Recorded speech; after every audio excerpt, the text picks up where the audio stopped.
पंढरपूर येथील शासकीय उपजिल्हा रुग्णालय येथे कॅन्सर जनजागृती अभियान राबवण्यात आले। या अभियानास मोठ्या संख्येने लोकांची उपस्थिती होती। कॅन्सर जनजागृती अभियानामध्ये लोकांना कॅन्सरचे प्रकार, त्याची लक्षणे व त्यावर शासनाकडून करण्यात येत असलेल्या मोफत उपचाराची माहिती देण्यात आली।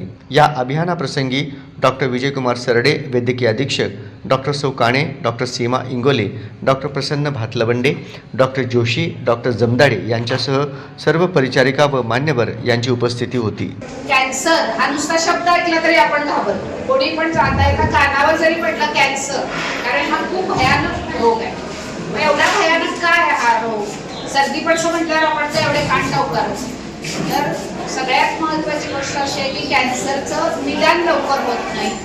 त्याची जी लक्षणं असतात, म्हणजे कॅन्सरमुळे होणारा त्रास असतो तो खूप भयानक असतो। त्यांना रोखू शकतो किंवा त्यांना कॅन्सर होण्यापासून वाचू शकतो। त्यासाठी काय की जसं सांगितलं की आता सर्वायकल कॅन्सरसाठी सरांनी सांगितलं की HPV म्हणून वॅक्सिन आहे, ते वॅक्सिन तुम्ही घेऊ शकता।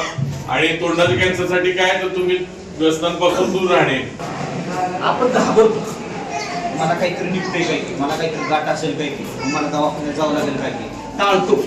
जसं वय वाढेल ना तसं आपण आजार टाळतो, त्याच्यामुळे अडचण येते। माझ्याकडे जो विषय आहे तोही तसाच आहे, गर्भाच्या मुखाचा कॅन्सर, ज्याला सर्वायकल कॅन्सर म्हणतात। हाही आजार होण्यापूर्वी खूप अगोदर लक्षात येतात। बायकांच्या अगोदर ह्याची लक्षणं दिसतात, परंतु फक्त टाळल्यामुळे अडचणी येतात। ओरल कॅन्सर हा खूप गंभीर विषय आहे, त्याच्यावरती आपण थोडं लक्ष दिलं पाहिजे आहे, कारण की भारतात त्याचं प्रमाण खूप जास्त आहे ओरल कॅन्सरचे। तर ओरल कॅन्सरमध्ये सर्वात आधी तुम्हाला लक्षणे सांगेल ओरल कॅन्सरचे।